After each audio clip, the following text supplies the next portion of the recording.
ஹிஸ்ட்ரியோட biggest controversial person யாரை கேட்டால் நீங்கள் யாரை சொல்லுவீங்க? நிறையா பேரோட ஃபர்ஸ்ட் ஆன்சர் என்ன இருக்குன்னு பார்த்தீங்கன்னா ஹிட்லர், அதாவது ஏடால்ஃப் ஹிட்லர். இன்னும் சில பேர் அவர் என்ன சொல்லுவாங்கன்னு பார்த்தீங்கன்னா கிரேட் லீடர்னு சொல்லுவாங்க. இன்னும் சில பேர் அவர் வந்து one of the most biggest villain இந்த ஹிஸ்ட்ரி அப்படின்ற மாதிரி சொல்லுவாங்க. இதில் உண்மை என்ன? வாங்க இந்த வீடியோவில் ஃபுல்லாக பார்ப்போம்.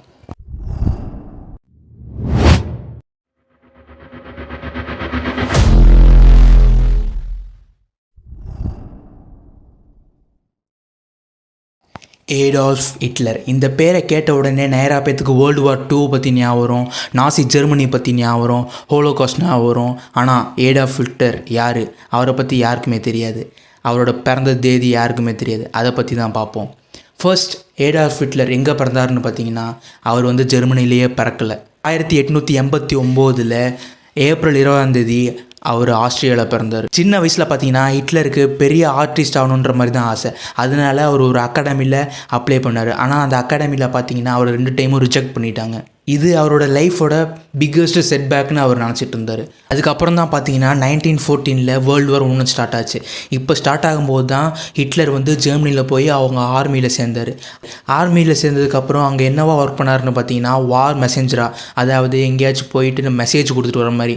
இப்போ போர்லாம் ஃப்ரண்ட் லைனில் நடந்துகிட்ருக்கோம், பின்னாடியிலேருந்து அவங்களுக்கு மெசேஜ் ஏதாச்சும் வேணும்னா இங்கேருந்து போய் கொடுத்துட்டு திருப்பி வர்றது தான், அந்த மாதிரி ஒர்க் தான் அவர் பண்ணிகிட்டு இருந்தார். அவரோட பிரேவரிக்காக சில மெடல்ஸையும் அவர் வாங்கினார். அதுக்கப்புறம் பார்த்தீங்கன்னா 1918 வேர்ல்டு வாரில் வந்து ஜெர்மனி தோற்று போனாங்க. தோற்று போனோடனே ஜெர்மனிக்கு மிகப்பெரிய ஒரு பேரழிவுன்னு தான் சொல்லணும். அதாவது எக்கனாமிக்ஸ் கொலாப்ஸ் ஆயிடுச்சு. அங்கே வந்து இன்ஃப்ராஸ்ட்ரக்சர் எதுவுமே இல்லை. இந்த வார் முடிஞ்சதுக்கப்புறம் அவங்க நாட்டு மக்கள் வந்து இந்த போருக்கெலாம் இது பண்ணணும், ஈடு கொடுக்கணும்னு சொல்லிட்டு அவங்கக்கிட்ட இருந்து அதிகமான காசும் வசூலிக்கப்பட்டது. இந்த சுச்சுவேஷனில் தான் பார்த்தீங்கன்னா ஏடால்ஃப் ஹிட்லர் பாலிடிக்ஸில் இன்ட்ரெஸ்ட் காட்ட ஆரம்பிக்கிறாரு. ஜெர்மன் ஒர்க்கர்ஸ் பார்ட்டிலையும் போய் ஜாயின் ஆகுறாரு. அதே டைமில் பார்த்தீங்கன்னா அவர் ஸ்பீச் வந்து ஃபேமஸ் ஆகுறாரு. அவர் பேசுகிறது வந்து எல்லா மக்களும் பிடிக்க ஆரம்பிக்குது. அவர் வந்து கொஞ்சம் கொஞ்சமாக பவர்ஃபுல்லான ஸ்பீச் கொடுத்து மக்களை வந்து தன் வசப்படுத்திக்கிட்டார். ஹிட்லர் பார்த்திங்கன்னா ரொம்ப நல்ல ஸ்பீக்கர்னு பப்ளிக்னால அறியப்பட்டார். இது மூலிமா அவரோட மக்களோட எமோஷன்ஸை வந்து கவர்ந்துக்கிட்டு அவர் என்ன பேசினார்னு பார்த்தீங்கன்னா, ஜெர்மனியை நான் திருப்பி பவருக்கு கொண்டு வரேன், நம்ம தான் இருக்கிறதுலே சிறந்தவங்க, ஆரியன் ரேஸ் தான் இருக்கிறதுலே சிறந்தது, இந்த மாதிரி டாபிக்ஸ்லாம் பேசி மக்களோட எமோஷன்ஸை வந்து ரொம்ப அவர் கைக்குள்ளே வச்சுக்கிட்டார். இதனால் பார்த்தீங்கன்னா அவர் நிறையா பேர் சப்போர்ட் பண்ணவும் ஆரம்பித்தாங்க இந்த ஒரு விஷயத்தினால. ஸோ இப்போ ஹிட்லர் வந்து ஒரு ஆர்டினரி பர்சனாக பார்த்தோம், எப்படி பாலிடிக்ஸில் என்ட்ரி ஆகிறான்னு பார்த்தோம். ஆனால் இப்படி இவ்வளோ பெரிய மோஸ்ட் பவர்ஃபுல் ஹியூமன் பீயிங் அதாருன்னு பார்த்தீங்கன்னா வார் 1 வந்து முடிஞ்ச அப்புறம் அவர் போய் பாலிடிக்ஸில் ஜாயின் பண்ணார். அவர் வந்து நல்ல பப்ளிக் ஸ்பீச் கொடுத்தாரு. இந்த டைமில் தான் பார்த்தீங்கன்னா அவங்க மக்களுக்கு வந்து என்ன ஆச்சுன்னா எக்கனாமிக் க்ரைசிஸ், அதாவது இப்போ ஒரு பிரெட் வாங்கவே காசு இல்லாத சுச்சுவேஷனில் இருந்தாங்க எல்லாருமே, பொதுமக்கள் எல்லாம். இன்னும் நிறையா மக்களுக்கு ஆல்ரெடி இருந்த கவர்மெண்ட் மேலேயே நம்பிக்கை போச்சு. இவர் என்ன புதுசாக பேசுகிறாரு, ஸோ இவரை நம்ம நம்பலாம் அப்படின்ற மாதிரி சில மக்கள் இவர் பின்னாடியும் வந்தாங்க. இந்த சுச்சுவேஷனில் தான் பார்த்தீங்களா ஹிட்லரும் நாசி பார்ட்டியும் ஒரு மெசேஜை கொண்டு வந்தாங்க. ஹிட்லர் என்ன சொன்னார்னு பார்த்தீங்கன்னா, நான் ஜெர்மனியை பவர்ஃபுல் நேஷனாக மாற்றுறேன், இந்த மாதிரி அன்எம்ப்ளாய்மெண்ட்லாம் இருக்குல்ல, இதில் நான் குறைப்பேன், நான் வந்ததுக்கப்புறம் இன்னும் இன்ஃப்ராஸ்ட்ரக்சர்லாம் பெட்டராக வளர்ப்பேன் அப்படின்ற மாதிரி சொன்னார். இந்த ப்ராமிஸ் பார்த்தீங்கன்னா மக்கள் முன்னாடி ஒரு நம்பிக்கை ஏற்படுத்துச்சு. இந்த மாதிரி ஒருத்தன் பேசுகிறானே, உண்மையாக அந்த மாதிரி பண்ணிடுவானா அப்படின்ற மாதிரி நம்பிக்கை ஏற்பட்டனால எல்லாருமே ஹிட்லரை நம்பவும் ஆரம்பித்தாங்க. இது மட்டும் இல்லாமல் அவர் ஒரு ஸ்பீச்சை கேட்க மக்கள் பலாயிரக்கணக்காக வந்து குமிஞ்சுக்கிட்டு இருந்தாங்க, இவர் என்ன தான் பேசுகிறாருன்னு கேட்க. நியூஸ் பேப்பர், மீடியா எல்லாத்துலேயும் இவரோட ப்ரொபகண்டாவை பரப்பிட்டு இருந்தாங்க. 1932 நாசி பார்ட்டி வந்து ஜெர்மனியில் ஒரு பிக்கஸ்ட் பார்ட்டியாக வளர்ந்தது. அதுக்கப்புறம் பார்த்தீங்கன்னா வெறும் ஒரு வருஷத்தில் 1933 இவர் வந்து ஜெர்மனிக்கு சான்சலராகவும் பொறுப்பேற்றார். ஆனால் அதுதான் பிகினிங். கொஞ்ச நாள்லேயே பார்த்தீங்கன்னா ரீசன்ட் ஃபயர் இன்சிடென்ட்னு ஒரு இன்சிடென்ட் நடந்துச்சு. இதை வச்சு அவர் எமர்ஜென்சி கொண்டு வந்து நம்ம வந்து பிரசிடெண்ட்டு சான்சலர் எதுவுமே இல்லை, ஒரு புது பதவியை அவருக்கே சூட்டிக்கிட்டார். அதுதான் ஃபியூரர்னு ஒரு பதவி. எல்லாத்துக்கும் மேலே இனிமேல் ஜெர்மனிக்கு சான்சலர் பிரசிடெண்ட் எதுவுமே இல்லை, இனிமேல் நான் தான் ஃபியூரர் அப்படின்னு ஒரு டிக்டேட்டர்ஷிப்பை கொண்டு வந்தார். அதுக்கப்புறம் பார்த்தீங்கன்னா ஜெர்மனியில் கொஞ்சம் கொஞ்சமாக டெமோக்ரஸி எதுவுமே இல்லாமல் பண்ணிட்டார். அவங்க ஆப்போசிட் பொலிட்டிக்கல் பார்ட்டியில் இருப்பாங்களே, அவருக்கு எதிர்த்துலாம் பேசுகிற மக்கள், ஆப்போசிட் பொலிட்டிக்கல் பார்ட்டி எல்லாத்தையுமே கொஞ்சம் கொஞ்சமாக ஜெயிலில் அடைக்கவும் ஆரம்பித்தார். அப்புறம் டோட்டலாக பார்த்தீங்கன்னா இது வந்து டெமோக்ரஸியே இல்லை, இது வந்து ஒரு டிக்டேட்டர்ஷிப்பாக மாறின காலமும் தான். ஸோ இப்போ நம்ம வந்து ஹிட்லர் எப்படி வந்து மோஸ்ட் பவர்ஃபுல் ஹியூமன் பீயிங்காக மாறினார் அந்த காலகட்டத்தில்னு பார்த்தோம். இப்போ பார்த்தீங்கன்னா அவர் எவ்வளோ நல்ல விஷயங்கள் செஞ்சுருக்காரு, இல்லை எவ்வளோ கெட்ட விஷயங்கள் செஞ்சுருக்காருன்னு பார்ப்போம். 1930s அவர் ஆட்சிக்கு வந்ததுக்கப்புறம் அவர் சொன்ன மாதிரியே ரோட்ஸு, பிரிட்ஜஸ், பப்ளிக் பில்டிங்ஸ் எல்லாமே இன்ஃப்ராஸ்ட்ரக்சர் ப்ராஜெக்ட்ஸ்லாம் க்ரியேட் பண்ணார். இது க்ரியேட் பண்ணதுக்கப்புறம் நேராக பொதுமக்களுக்கு இதனாலேயே வேலை வாய்ப்புகள் அதிகமாகவும் கிடச்சிட்டு இருந்துச்சு. ரெண்டாவது பார்த்தீங்கன்னா ஆட்டோபேனில் வேறு எதுவுமே இல்லை. ஜெர்மனியில் இன்றைக்கி வரைக்கும் ஃபேமஸாக இருக்கிற ஆட்டோபேன் ஹைவே அப்படின்னு சொல்லுவாங்க. அதனாலேயே அவரோட ப்ராஜெக்ட்ஸு, அதை டிரான்ஸ்போர்ட் இம்ப்ரூவ் ஆச்சு, கூட்ஸ்லாம் வந்து சீக்கிரமாக கொண்டு போகிறது, சீக்கிரமாக கொண்டு வர மாதிரி இந்த மாதிரி ஒரு விஷயங்கள் நடந்துகிட்டு இருந்துச்சு அவர் காலகட்டத்தில். எக்கனாமிக் பார்த்திங்கன்னா இது ஒரு பெரிய சப்போர்ட்டாகவும் இருந்துச்சு அந்த டைமில். கவர்மெண்ட் பார்த்திங்கன்னா ஸ்பெண்டிங்கை இன்க்ரீஸ் பண்ணது, அவரோட ப்ரொடக்ஷன் இன்க்ரீஸ் பண்ணது, மிலிட்ரிக்கு வெப்பன்ஸு அந்த மாதிரிலாம் இன்க்ரீஸ் பண்ணிகிட்டு இருந்தாங்க. பார்த்திங்கன்னா ஜெர்மனி வந்து ஷார்ட் டைம்லேயே மிகப்பெரிய ஒரு எக்கனாமியாக மாற ஆரம்பிச்சிட்டு இருந்துச்சு. சில மக்களோட லைஃப் ஸ்டாண்டர்ட் எல்லாமே இம்ப்ரூவும் ஆச்சு இதனால். அவங்க டைமில் பார்த்தீங்கன்னா ஜெர்மன் மக்கள் எல்லாத்தையும் அந்த பெனிஃபிட்ஸ் வந்து ஈக்குவலாக கொடுக்கப்படலை. நாட்டில் இருந்த மக்கள், சில ஜூஸ் இருந்தாங்க, சில குட்டி குட்டி குரூப்ஸ்லாம் இருப்பாங்களே, அவங்களுக்கு எல்லாத்துக்குமே அவங்களோட சுதந்திரம்லாம் பறிக்கப்பட்டது அந்த டைமில்.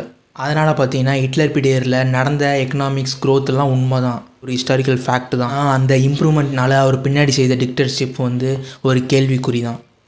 அவங்க பண்ண நல்ல விஷயங்களை மட்டும் வச்சு அவங்க நல்லவங்கன்னு சொல்லிடக்கூடாது, அவங்க பண்ணுற கெட்ட விஷயங்களை மட்டும் வச்சு அவங்கள கெட்டவங்கன்னு சொல்லிடக்கூடாது. ரெண்டுத்தையும் அனலைஸ் பண்ணி நம்ம எந்த மாதிரி ஒரு மனநிலைக்கு வரோன்றது நம்ம கையில் தான் இருக்குது. இப்போ நம்ம பார்த்திங்கன்னா அவர் செய்த என்னென்ன நல்ல விஷயங்கள்லாம் பார்த்தோம். இப்போ அவர் செய்த முக்கியமான க்ரைம்ஸு அதை பற்றி பார்ப்போம். ஃபர்ஸ்ட்டு விஷயம் என்னென்னு பார்த்தீங்கன்னா, ஜெர்மனியில் அங்கே வந்து ஒரு டெமோக்ரஸி தான் இருந்துச்சு. ஆனால் இவர் வந்ததுக்கப்புறம் டிக்டேட்டர்ஷிப்பை உருவாக்குனார். அவரை பற்றி ஆப்போசிட்டில் யாரெல்லாம் பேசுகிறாங்க, பொதுமக்கள் யாரெல்லாம் பேசுகிறாங்க, அவங்களெல்லாம் தூக்கி ஜெயிலில் போடுறது, ஒரு டிக்டேட்டர் மாதிரி நடந்தார். டெமோக்ரஸிலேருந்து அப்படியே டிக்டேட்டராக மாறிக்கிட்டு இருந்தார் ஹிட்லர். ரெண்டாவது என்னென்னு பார்த்தீங்கன்னா ஹாலோகாஸ்ட்னால் வேறு எதுவுமே இல்லை.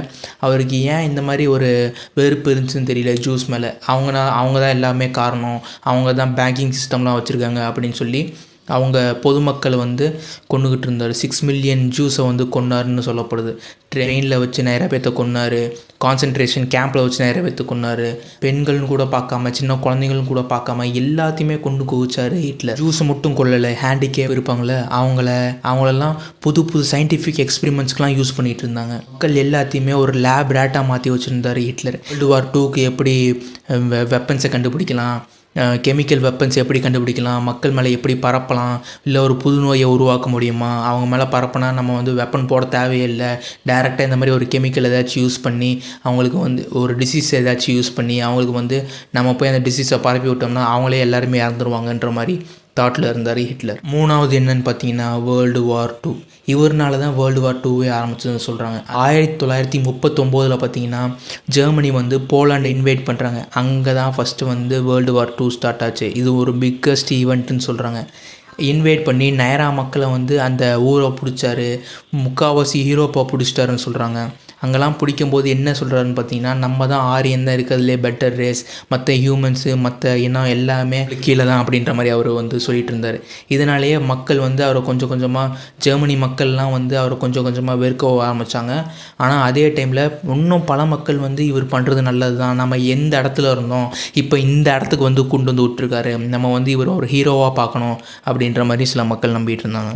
2ல் பார்த்தீங்கன்னா சோல்ஜர்ஸ் மட்டும் இல்லை, நேராக பொதுமக்கள் பாதிக்கப்பட்டாங்க. பாம்பிங்ஸ், ஃபேமைன், இன்னும் அட்ராசிட்டிஸ் எல்லாமே நாசி பார்ட்டி வந்து எந்தெந்த நாட்டுக்குள்ளெல்லாம் இன்வைட் பண்ணுறாங்களோ அந்த நாட்டில் பண்ணிக்கிட்டு இருந்தாங்க. இதுவே இவர் அழியறதுக்கு ஒரு முக்கியமான காரணம் ஆச்சுன்னு பின் காலகட்டத்தில் சொல்லப்படுது.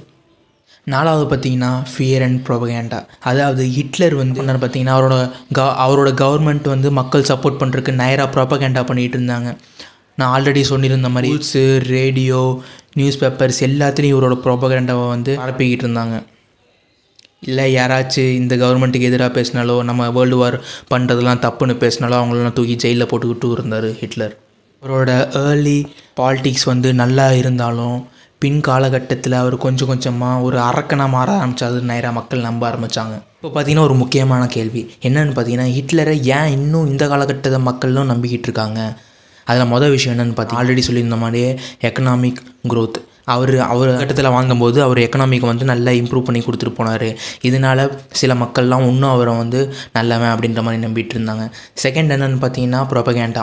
ஆல்ரெடி அந்த காலகட்டத்தில் இந்த நியூஸ் பேப்பர் இதிலலாம் வந்து அவங்க நியூஸ் எப்படி போடுவாங்கன்னா, ஹிட்லர் வந்து ஒரு கிரேட் லீடர் அந்த மாதிரி போட்டுட்டு இருந்தனால சில மக்கள் இன்னும் அவரை வந்து நல்லவங்க நம்பிட்டு இருந்தாங்க. தேர்ட் என்னன்னா இன்கம்ப்ளீட் இன்ஃபர்மேஷன், அதாவது சில விஷயத்தை மறைக்கிறது. இப்போ பார்த்தீங்கன்னா இந்த மாதிரி ஹாலோகாஸ்ட்டு அதெல்லாம் நடந்தது வந்து எதுவுமே சொல்லவே இல்லை. அந்த காலகட்டத்தில் அவர் வந்து இந்த மாதிரி பிரிட்ஜஸ் கட்டினார், இந்த மாதிரி புது புது ப்ராஜெக்ட்ஸ்லாம் கொண்டு வந்தார். அந்த மாதிரி இது மட்டும்தான் சொல்லிக்கிட்டு இருந்தாங்க நாசி பார்ட்டி எல்லாரும். ஒரு சைடு மட்டும் பார்த்தா நம்ம ஹிஸ்ட்ரியோட ஃபுல் பிக்சர் என்னன்னே தெரியாது. அடுத்து பார்த்தீங்கன்னா எக்ஸ்ட்ரீம் குரூப்ஸ். இந்த காலகட்டத்திலையும் சில எக்ஸ்ட்ரீம் குரூப்ஸ்லாம் என்ன நினைக்கிறாங்கன்னா ஹிட்லர் ஐடியாலஜி வந்து ரொம்ப பெஸ்ட்டாக இருக்குது அப்படின்ற மாதிரி நினைக்கிறாங்க. ஆனால் அவர் பரப்புனது ஃபுல்லாக ஹேட்ரட்டும் ஒரு ரேஸுக்கு எதிரான விஷயங்களும் தான் பரப்பிக்கிட்டு இருந்தார். இதெல்லாம் மிகப்பெரிய தவறுன்னு தான் நிறைய பேர் நினச்சிக்கிட்டு இருக்காங்க. கவர்மெண்ட்ஸும் நினைக்கிது. இன்னும் பல மக்கள் வந்து அவர் தப்பு பண்ணிட்டாரு. ஆனால் இப்போ இருக்கிற இன்ஸ்டாகிராம் வீடியோஸில் அவர் வந்து ஒரு பெரிய ஹீரோ மாதிரியும் இல்லை, அவர் வந்து அவ்வளோ நல்லது பண்ணியிருக்காரு. ஜூஸ் வந்து ரொம்ப நம்மளுக்கு மோசமான விஷயங்கள்லாம் பண்ணிகிட்டு இருந்தாங்க அந்த காலகட்டத்தில் அப்படின்ற மாதிரி சொல்லிகிட்டு இருக்காங்க. ஆனால் அதெல்லாம் பார்த்திங்கன்னா தப்பு. ஹிட்லர் நல்லவரா கெட்டவரான்ற கேள்விக்கான பதில் நான் உங்ககிட்ட கேட்குறேன். அவர் நல்லவரா கெட்டவரான்றதை கமெண்ட்ஸ் சொல்லுங்கள். வீடியோட கோல் என்னென்னு பார்த்தீங்கன்னா யாரையும் சப்போர்ட் பண்ணுறதும் இல்லை, யாரையும் ஹேட் ஸ்ப்ரெட் பண்ணுறதும் இல்லை. ஹிஸ்ட்ரியில் நடந்த உண்மைகளை புரிஞ்சுக்கிட்டு அதோட லெசன்ஸ் நம்ம கற்றுக்கிறது தான் நம்மளுக்கு அது நல்லது. ஸோ இந்த வீடியோ உங்களுக்கு யூஸ்ஃபுல்லாக தோணுச்சுன்னா லைக் பண்ணுங்கள், ஒப்பீனியனை கமெண்ட்ஸில் ரெஸ்பெக்ட்ஃபுல்லாக ஷேர் பண்ணுங்கள். இந்த மாதிரி ஹிஸ்ட்ரி வீடியோஸ்லாம் வேணும்னு நினச்சிங்கன்னா சந்தோஷ் ஸ்பீக்ஸு சப்ஸ்கிரைப் பண்ணுங்கள். அது வரைக்கும் நான் தான் உங்கள் Santhosh. This is Santhosh speaks. Bye fame. Chess.